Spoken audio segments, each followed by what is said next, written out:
Hello friends, welcome to my YouTube channel target learn 98 पे मैं विनायक पांडे आप सभी का बहुत बहुत स्वागत करता हूं।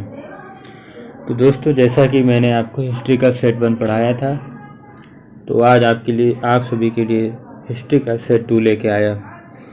उनमें कुछ बहुत ही इम्पोर्टेंट क्वेश्चन और उनके आंसर्स के बारे में मैं आज आपको बताऊँगा, डिस्कशन करूँगा उनके बारे में, और उम्मीद करते हैं आप सभी को बहुत ही अच्छे से समझ में आएगा।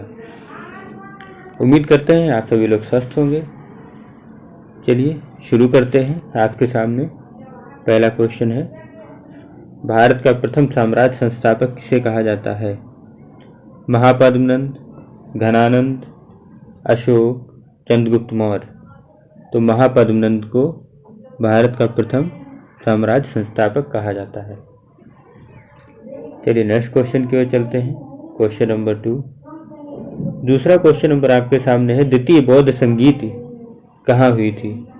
तो द्वितीय बौद्ध संगीति आपकी हुई थी वैशाली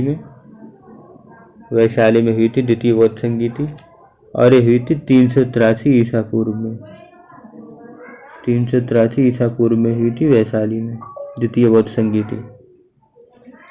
चलिए क्वेश्चन नंबर 3 की ओर आते हैं। क्वेश्चन नंबर 3 आपके सामने है, बिपाशा किस नदी को कहा जाता है? बिपाशा किस नदी को कहा जाता है? झेलम, चिनाब, ब्यास, गंगा। तो इसका आपका राइट ऑप्शन हो जाएगा ऑप्शन नंबर सी, ब्यास नदी को कहा जाता है बिपाशा। इसका पुराना नाम है बिपाशा, ब्यास नदी का। चलिए क्वेश्चन नंबर 4 आपके सामने है, गौतम बुद्ध ने अपना अंतिम उपदेश कहाँ दिया? सारनाथ, राजगीर, वैशाली, पावापुरी। तो गौतम बुद्ध ने अपना अंतिम उपदेश दिया वैशाली में। गौतम बुद्ध ने अपना अंतिम उपदेश दिया। चलिए क्वेश्चन नंबर 5 की ओर आते हैं। क्वेश्चन नंबर 5 आपके सामने है, अर्थशास्त्र किस युग में लिखा गया? मौर्य, गुप्त, शुंग, कण्व। मौर्य वंश में लिखा गया अर्थशास्त्र, जो कि कौटिल्य के द्वारा लिखा गया था। और ये राजनीति से रिलेटेड पुस्तक है अर्थशास्त्र। चलिए नेक्स्ट क्वेश्चन की ओर आते हैं। क्वेश्चन नंबर 6, कनिष्क प्रथम के शासनकाल में दरबारी चिकित्सक कौन था? चरक, वसुमित्र, नागार्जुन, अश्वघोष। तो इसका आपका राइट ऑप्शन हो जाएगा चरक कनिष्क प्रथम के शासनकाल में मुख्य दरबारी था, और ये आयुर्वेद के मुख्य चिकित्सक भी थे चरक। उस समय इन्हें भारतीय चिकित्सा का जनक भी कहा गया। भारतीय चिकित्सा का जनक कहा गया चरक को। भारतीय चिकित्सा का जनक चरक को कहा गया।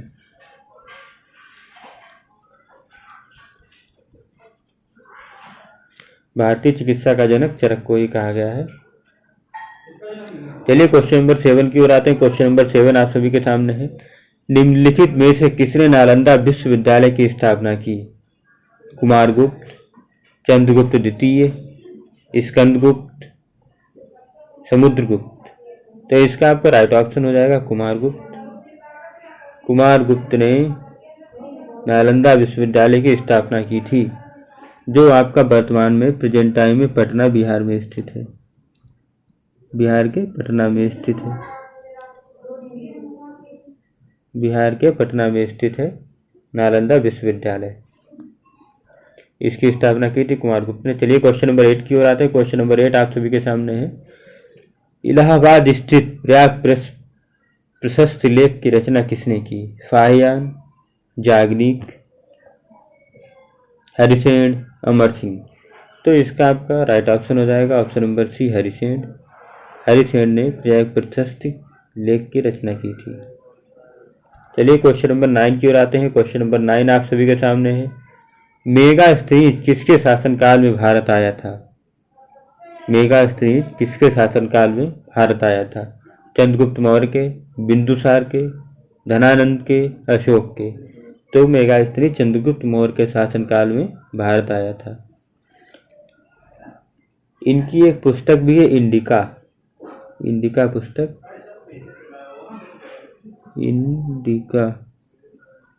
इंडिका पुस्तक मेगास्थनीज की ही लिखी हुई है, जो कि बहुत ही ज़्यादा इम्पोर्टेंट है। तो दोस्तों, अगर आपको हमारा पढ़ाया हुआ अच्छा लगता है, जो कि आपकी परीक्षा की दृष्टि से बहुत ही ज़्यादा इम्पोर्टेंट है, तो आप हमारे चैनल को सब्सक्राइब कर सकते हैं, अपने दोस्तों में शेयर करें और लाइक करें, और हमें कमेंट में बताएं आपको हमारा सेशन कैसा लगता है। अगर कोई गलती होती हो तो उसको भी आप कमेंट में बता सकते हैं, जिससे हम लोग उसको सुधारने का प्रयास करेंगे।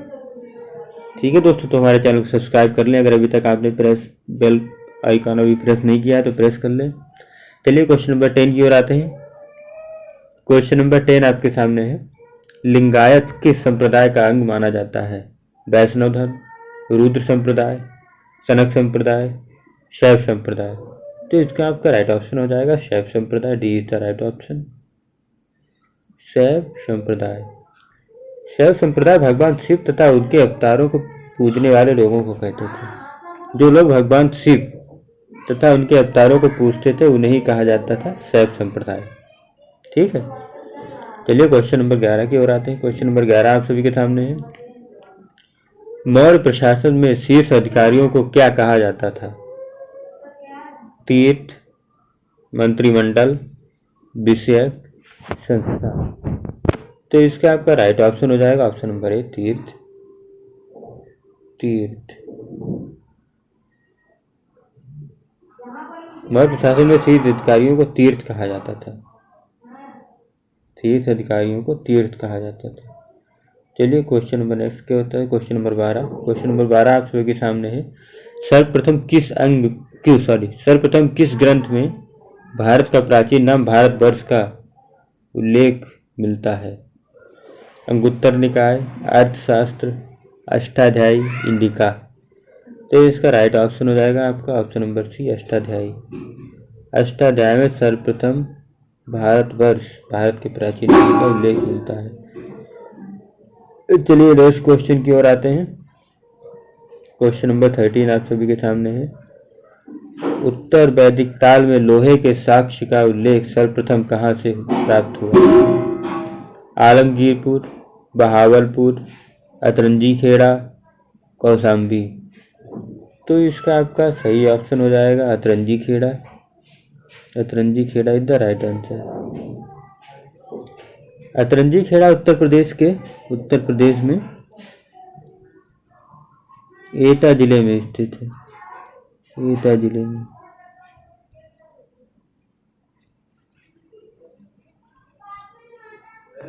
अतरंजी खेड़ा उत्तर प्रदेश में एटा जिले में स्थित है। चलिए क्वेश्चन नंबर 14 की आते हैं। Question number 14। गुजरात के सोमनाथ मंदिर पर गजनबी के आक्रमण के समय वहां का शासक कौन था? Prithviraj Chauhan, Bhim second, Bhim first, Jaipal. तो इसका आपका राइट ऑप्शन हो जाएगा भीम फर्स्ट। भीम फर्स्ट गुजरात के सोमनाथ मंदिर पर जब आक्रमण किया गया था तो वहां का शासक था भीम फर्स्ट। और सोमनाथ मंदिर का निर्माण किसने किया था, ये भी आप लोगों को पता होना चाहिए। तो सोमनाथ मंदिर का निर्माण किया था चंद्रदेव सोमराज ने। चलिए नेक्स्ट क्वेश्चन की ओर आते हैं। Question number 15। क्वेश्चन नंबर 15 आप सभी के सामने है। ऋग्वैदिक काल में अधिकारियों के समूह को क्या कहा जाता था? क्षत्रप समूह, ईशान, रत्नीन, विशिष्टजन। तो इसका आपका राइट ऑप्शन हो जाएगा सी, रत्नीन को ऋग्वैदिक काल में अधिकारियों के समूह को कहा जाता था। रत्नीन, अधिकारियों के समूह को रत्नीन कहा जाता था ऋग्वैदिक काल में। चलिए क्वेश्चन नंबर 16 की ओर चलते हैं। Question number 16। बंगाल में द्वैत शासन की समाप्ति किसने की थी? Warren Hastings, Robert Clive, Lord William Bentinck, Lord Dalhousie. तो बंगाल में द्वैत शासन की समाप्ति वारन हेस्टिंग्स द्वारा की गई थी। चलिए क्वेश्चन नंबर 17 की ओर आते हैं। क्वेश्चन नंबर 17 आप सभी के सामने है। संगम युग का संबंध कहाँ के इतिहास से है? बनारस के इतिहास से, इलाहाबाद के इतिहास से, तमिलनाडु से, खजुराहो से। तो इसका आपका राइट ऑप्शन हो जाएगा ऑप्शन नंबर सी, तमिलनाडु से। चलिए नेक्स्ट क्वेश्चन की ओर चलते हैं। Question number 18। क्वेश्चन नंबर 18 आपके सभी के सामने है। गुप्त संवत की शुरुआत कब हुई थी? 78 ईस्वी, 320 ईस्वी, 398 ईस्वी, 400 ईस्वी। तो इसका आपका राइट ऑप्शन हो जाएगा ऑप्शन नंबर बी, 320 ईस्वी में। 320 ईस्वी में 320 ईस्वी में गुप्त संवत की शुरुआत हुई थी चंद्रगुप्त के द्वारा।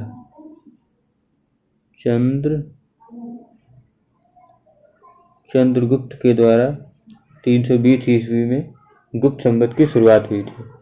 चलिए क्वेश्चन नंबर 19 की ओर चलते हैं। शक संवत की शुरुआत कब हुई थी? 78 ईस्वी, 80 ईस्वी, 30 ईस्वी, चौथा है 639 ईस्वी। तो इसका राइट ऑप्शन हो जाएगा 78 ईस्वी। 78 ईस्वी में शक संवत की शुरुआत हुई थी। शक संवत भारत का राष्ट्रीय संवत है, ये भी आपको पता होना चाहिए। शक संवत जो है भारत का राष्ट्रीय संवत है। इसको कुषाण वंश के राजा कनिष्क ने 78 ईस्वी में शुरू किया गया था। कुषाण वंश के जो राजा थे कनिष्क, उनके द्वारा उनके द्वारा 78 ईस्वी में शुरू किया गया था इसको, शक संवत को। चलिए नेक्स्ट क्वेश्चन की ओर चलते हैं। क्वेश्चन नंबर 20 आप सभी के सामने है। विक्रम संवत की शुरुआत कब हुई थी? 48 ईसा पूर्व, 50 ईसा पूर्व, 55 ईसा पूर्व, 57 ईसा पूर्व। तो इसका आपका राइट ऑप्शन हो जाएगा ऑप्शन नंबर डी, 57 ईसा पूर्व में विक्रम संवत की शुरुआत हुई थी। 57 ईसा पूर्व में विक्रम संवत की शुरुआत हुई थी। और इसकी शुरुआत किसने की थी? विक्रमादित्य ने, सम्राट विक्रमादित्य ने इसकी शुरुआत की थी।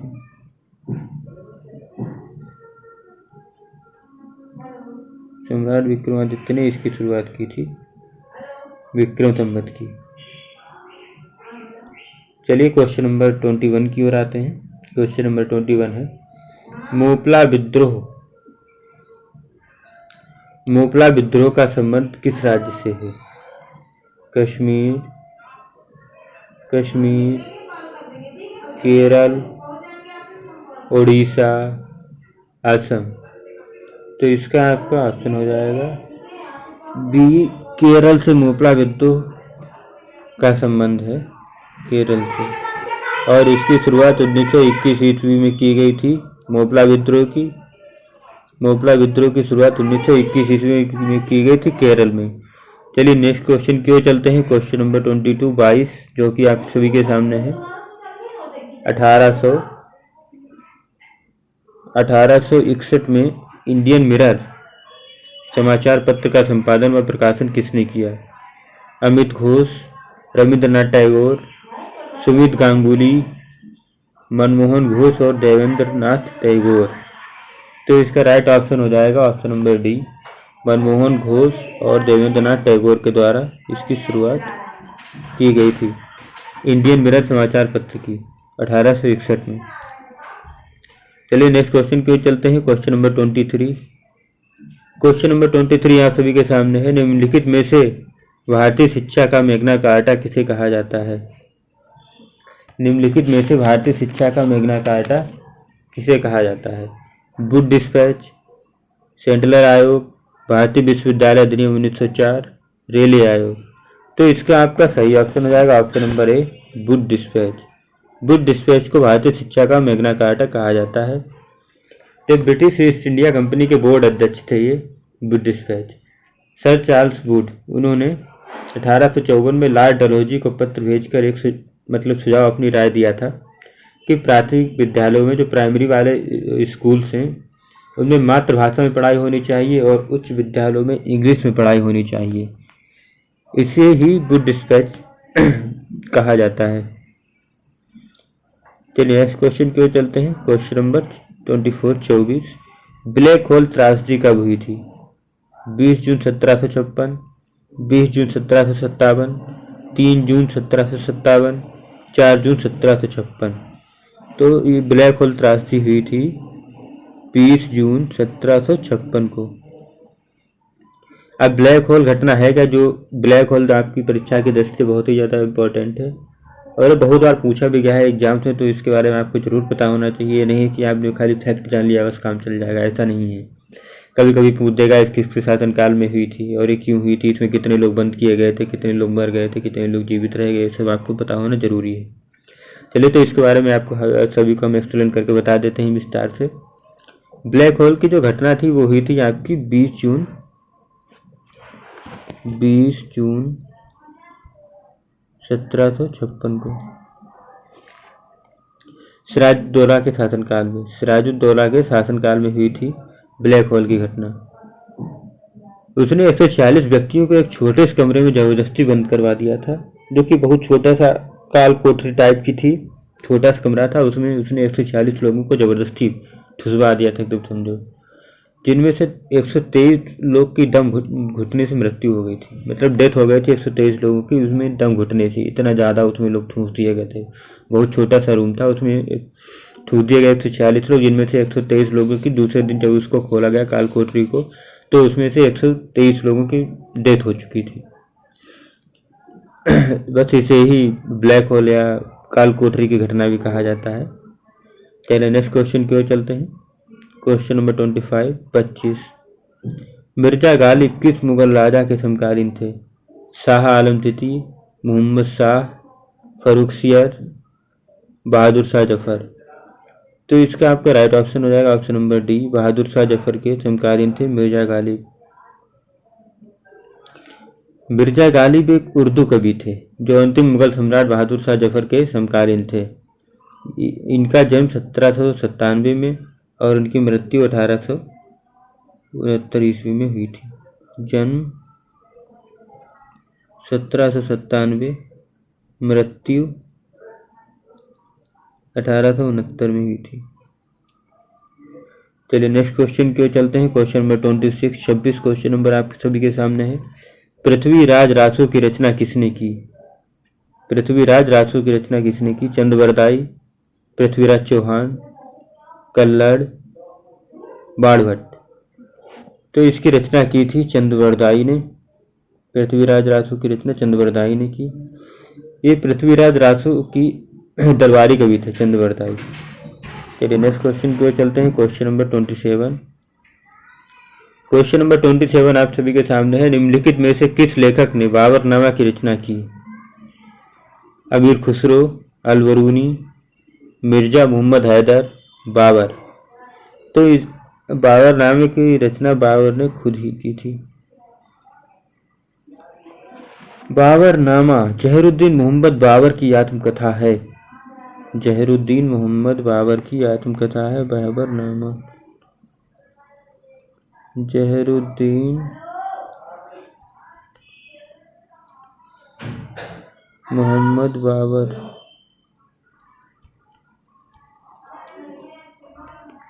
जहरुद्दीन मोहम्मद बाबर की आत्मकथा है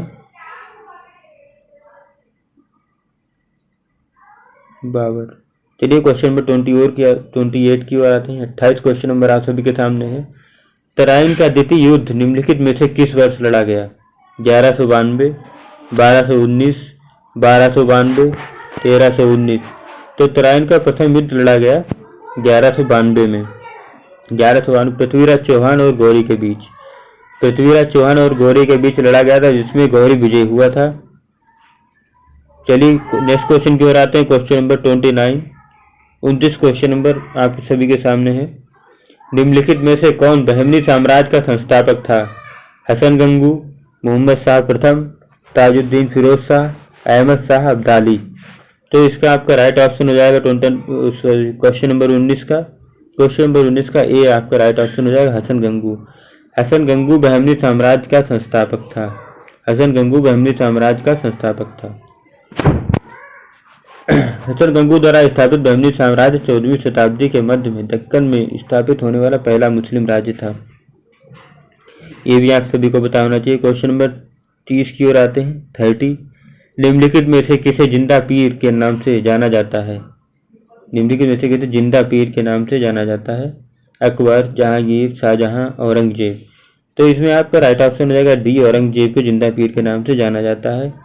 औरंगजेब जो था अपने खर्चे के लिए कुरान की आयतें लिखता और टोपी सिलता था और इसे ही बेच बेच के अपना गुजारा करता था। यही कारण था उसे कि जिंदा पीर नाम दिया गया, जिंदा पीर। चलिए आज का लास्ट क्वेश्चन आप सभी के लिए, क्वेश्चन नंबर 31। निम्नलिखित में से किस मुगल सम्राट ने लाल किले में मोती मस्जिद का निर्माण करवाया था? शाहजहां, औरंगजेब, शाह आलम द्वितीय, अकबर। तो इसका राइट ऑप्शन हो जाएगा आपका औरंगजेब ने। और कब करवाया था? 1659 ईस्वी में। 1659 ईस्वी में करवाया था मोती मस्जिद का निर्माण। तो चलिए दोस्तों, आज के लिए इतना ही। मिलते हैं नेक्स्ट वीडियो में। अगर आपको हमारा सेशन अच्छा लगा हो तो हमारे चैनल को सब्सक्राइब करें, शेयर करें, लाइक करें व कमेंट करके ज़रूर बताएं कि आपको कैसा लगा। अगर इसमें कोई गलती हुई है तो वो भी आप लोग कमेंट में बता सकते हैं, जिससे हम उसको आगे सुधारने का प्रयास करेंगे। तो हमारे चैनल को ज़्यादा से ज़्यादा शेयर कीजिए और उसको सब्सक्राइब कीजिए दोस्तों। Thank you so much. जय हिंद।